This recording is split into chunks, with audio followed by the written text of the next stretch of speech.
கர்த்தருடைய பரிசுநாமத்துக்கு ஸ்தோத்திரம். இன்னைக்கு 13 ஜனவரி 2025. இன்னைக்கு வந்து நம்ம தோற்றங்கள்ங்கிற தலைப்புல நம்ம இன்னைக்கு வந்து தியானிக்க போறோம். அதுக்கு ஆதாரமான வசனம் வந்து பார்த்தீங்கன்னா, 1 தீமோத்தேயு 4ஆம் அதிகாரம் 12வது வசனம். அந்த அதிகாரம் ஃபுல்லா நம்ம தியானிக்கலாம். முக்கியமா 12வது வசனத்துல, "உன் இளமையை குறித்து ஒருவனும் உன்னை அசட்டை பண்ணாதபடிக்கு, நீ வார்த்தையிலும், நடக்கையிலும், ஆவியிலும், விசுவாசத்திலும், கற்பிலும் விசுவாசிகளுக்கு மாதிரியாயிரு." இந்த வசனம் வந்து தீமோத்தேயுக்கு வந்து பவுல் எழுதுறாரு இல்லையா? தீமோத்தேயு வந்து பார்த்தீங்கன்னா, எபேசு சபைக்கு ஒரு ஒரு லீடரா இருக்கிறாரு. அவருக்கு பவுல் வந்து கடிதம் எழுதுறாரு. எப்படி இருக்கணும்னு சொல்லிட்டு. இன்னைக்கு அதே மாரி கடவுள் நம்மகிட்டயும் சொல்றாரு. நம்ம வந்து ஒவ்வொருத்தரும் வந்து கிறிஸ்துவ பிரதிபலிக்கிறவர்களா இருக்கிறோம்.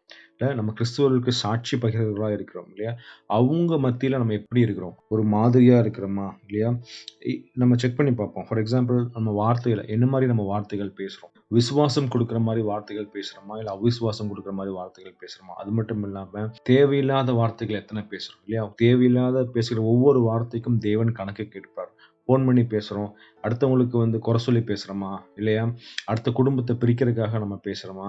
இல்ல தேவையில்லாத நான் அன்னைக்கு அந்த படம் பார்த்தேன். அந்த நாடகத்த குறித்து இத வந்து நம்ம பேசிக்கிட்டு, இல்ல பக்கத்து வீட்ட குறித்து தேவையில்லாத வார்த்தைகள் நம்ம பேசிக்கொண்டே இருக்கிறோமா? அடுத்தவங்க பார்க்கும்போது, "ஓ! கிறிஸ்தவர்களும் இப்படிதானா? அவங்களும் நம்மள போல தான்ப்பா" அப்படின்னு சொல்லிட்டு நம்ம ஒரு சாட்சியா இருக்க வேண்டிய இடத்துல நம்ம சாட்சிய குலைக்கிறோம். அடுத்தது நடக்கையில நம்மளோட ஆக்ஷன்ஸ் இல்லையா?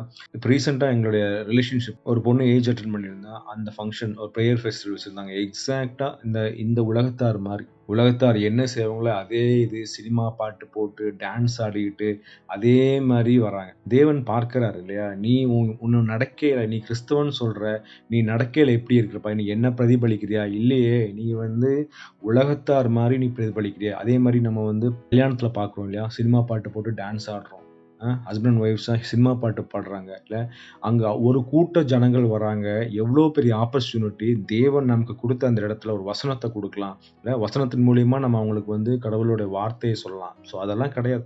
நானும் உலகத்தார் மாரி தாங்க. என்னுடைய ஆக்ஷன்ஸ் அப்படியே பேசுது. நான்லாம் எக்ஸாம்பிளா இருக்க மாட்டேன். நானும் உலகத்தார் தான் சொல்லிட்டு நம்ம டைரக்ட்டா சொல்றோம். அடுத்தது வந்து நம்முடைய ஆவியில இல்ல நம்முடைய ஸ்பிரிட் எப்படி இருக்கு? இல்ல நம்ம வந்து தேவனுக்கு ஏற்ற விதமா இல்ல தேவன தேடுதா? இல்ல இந்த உலகத்துக்கு நேரா போகுதா? இந்த ஆவி வந்து நம்மள இழுக்குது இல்லையா? தேவன நோக்கி இழுக்குது. ஆனா வந்து இந்த இந்த இந்த ஆவிய நம்ம என்ன பண்றோம்? மட்டுப்படுத்துறோம். இல்ல நம்ம ஒவ்வொரு நாளும் வந்து நம்ம செய்ற குற்றங்கள, குறைகள அத சொல்லும்போது நம்ம என்ன பண்றோம்? அதெல்லாம் குற்றம் இல்ல. அதெல்லாம் குறைகள் இல்லன்னு சொல்லி நம்மளே வந்து நம்ம மட்டுப்படுத்திக் கொள்கிறோம். விசுவாசம் அடுத்தது. இல்ல நமக்கு விசுவாசம் இருக்கா இல்லையா? ஆபிரகாம நம்ம பார்க்கிறோம்.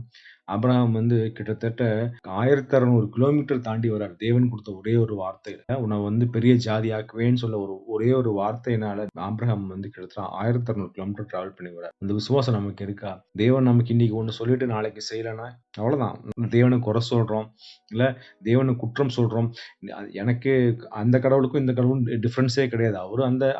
அவங்க அந்த கடவுள கும்பிடுறாங்க. நான் இந்த கடவுள கும்பிடுறோம். எல்லாம் ஒண்ணு தான். அப்படின்னு சொல்லிட்டு நம்ம என்ன பண்றோம்? நம்ம உயிருள்ள தேவன நம்ம வந்து பரிசுத்த குறைச்சல் பண்ணிக்கிட்டு இருக்கோம். அதே மாரி கற்பிலும் ஒரு திருமண வாழ்க்கைக்குள்ள போகும்போது நம்ம ஒரு பரிசுத்தமா போறோமா? தேவனுக்கு விரும்புற பரிசுத்தம் நம்முடைய திருமணத்துல இருக்குதா? இல்ல நெறைய நேரம் வந்து கண்களின் இச்சை, மாம்சத்தின் இச்சை இது எல்லாத்தையும் நம்ம விழுந்துரும். திருமணத்துக்கு முன்னாடியே விழுந்துகிட்டு நம்ம வந்து கற்புள்ளவர்களால நம்ம திருமணத்துக்குள்ள போறதில்ல. அதுதான் தேவன் கேட்கிறார். நீ வந்து மத்தவங்களுக்கு சாட்சியா இருக்கியா? இது நம்ம உலகத்துக்கு சாட்சியா இருக்குமா? அதாவது வசனம் சொல்லுது யாக்கோபுல 4:4 "விபசாரரே, விபசாரிகளே, உலக சிநேகம் தேவனுக்கு விரோதமான பகை என்று அறியீர்களா? ஆகையால் உலகத்துக்கு சிநேகிதனாய் இருக்க விரும்புகிறவன் தேவனுக்கு பகைஞனாய் இருக்கிறான்." இல்ல நம்ம வந்து கடவுளுக்கு சாட்சியா இருக்கிறோமா? இல்ல தேவனுக்கு பகைஞரா இருக்கிறோமா? இந்த உலக வேஷத்த விட்டுட்டு, நம்ம மத்த விசுவாசிகளுக்கு நம்ம சாட்சியுள்ள வாழ்க்கை வாழ்வோம். கர்த்தர் தாமே இந்த வசனத்தை ஆசீர்வதிப்பாராக. ஆமென்.